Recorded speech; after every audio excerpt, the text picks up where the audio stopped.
Go to Aba. Aba alone can feed Nigeria if that place is giving attention. Go to Nnewi here. Nnewi alone can take care of Nigeria if Nnewi is giving attention. But everything is on their own strengths. Now I was talking about Estera Cabal, which is France, Germany, America, and Russia, and China now. China now is a more terrible one. China has come into the play now. That every Nigerian is owing Chinese government to the tune of 200,000 naira at least, even the ones who are not born yet. We are going back to slavery again to China, and China's own will be worse than that of Britain. But Britain has conscience. USA has conscience. Chinese man has no conscience. If you hit Chinese man's car behind, don't say sorry. Go and repair the car. If he says sorry, we'll tell you sorry for what? I should be saying sorry to you because you must repair the car.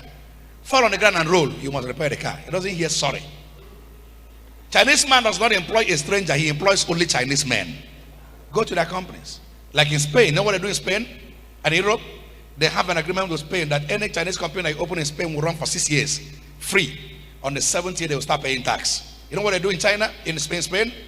When the 50 year expires, they will dissolve the board and declare themselves bankrupt. Register the company again with a new name and new board and run for another 6 years. So they impoverish Spain. And they employ no Spanish man. You know what they call Chinese man? Chinese man is a godless man. Hello? A Muslim fears God. But an atheist does not have anything to do with God. A theist has no regard for anything called God. A Muslim can kill when it comes to religion. But when it comes to honesty, he fears Allah. But not a Chinese man has no fear for Allah. A Chinese man can sell you a sawdust in name of motopass and close his heart. If they catch you with cocaine, they will make sure they will drown you. They would avoid an approach. Only Europe, America, only Europe with cocaine. He considers human life.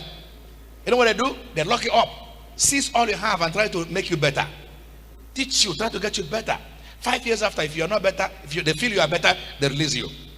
But not a Chinese man, you cannot come out. The court in China does not function for a foreigner. If you go there, you must lose the case. But you know, in England, when you have a case with the English government, you know what they do? The government will give you money to try to carry out your case. If they catch you on corruption in England, and they feel you don't have money, they will say, do you need money? If you need money, they will give you any amount of money you need to make sure you are able to get a lawyer to prove your innocency. They don't want to punish any innocent person, but not in Chinese government. And this China has entered Africa. They've eaten Africa deep. Now Zambia is going.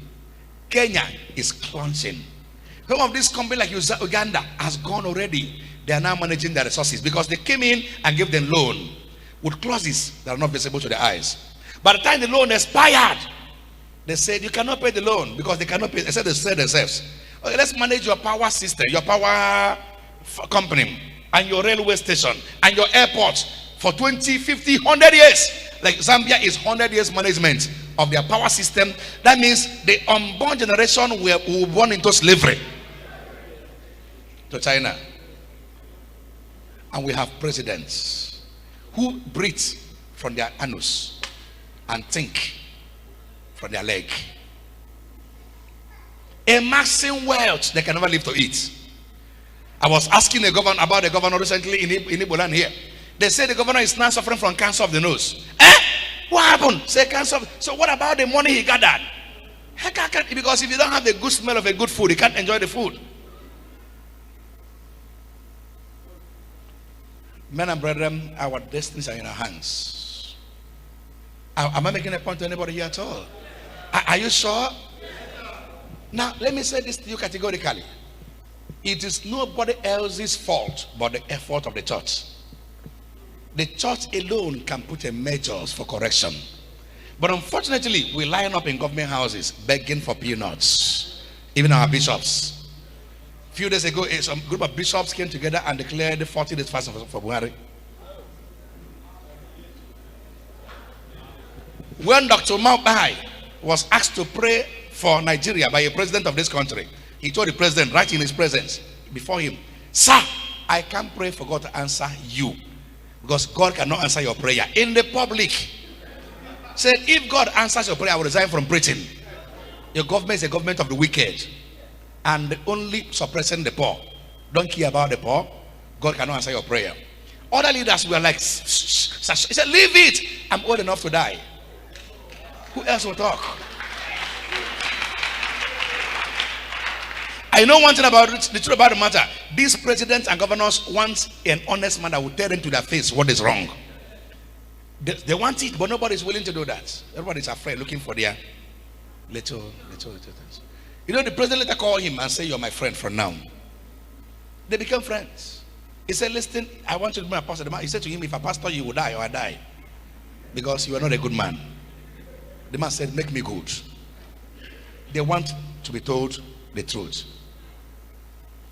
But all of those in the power are sacrificed. I was opportune to be in Asovilla once with good Lord Jonathan in his Range Regime, and we are discussing something about Nigeria.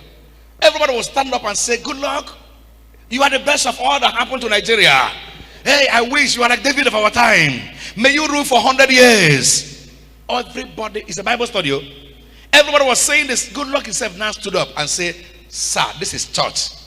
Tell me what will help me. Leave good luck out of it. Let's discuss the Bible." Good luck said that. "Tell me something I need to hear, to repent, to follow, to grow. Stop these praises. I don't need it. I know myself. You don't have to tell me whom I am." And men and brethren, I saw a degree of sycophancy in this country, where people that should say the truth are the ones who are praising the leader in his mistake. If the senators in Nigeria will say the truth, Nigeria would have gone too far. But all of them are looking for their own pockets. It gives me a lot of concern, but I think the church is the main problem here. Because today you meet prophets who answer big names, telling the president you win again and collect money and go. Nobody tells him, "Sir, you win again, but you're not getting it right here. Change from here. Change from here. May you live forever, but change from this." Nobody's saying that.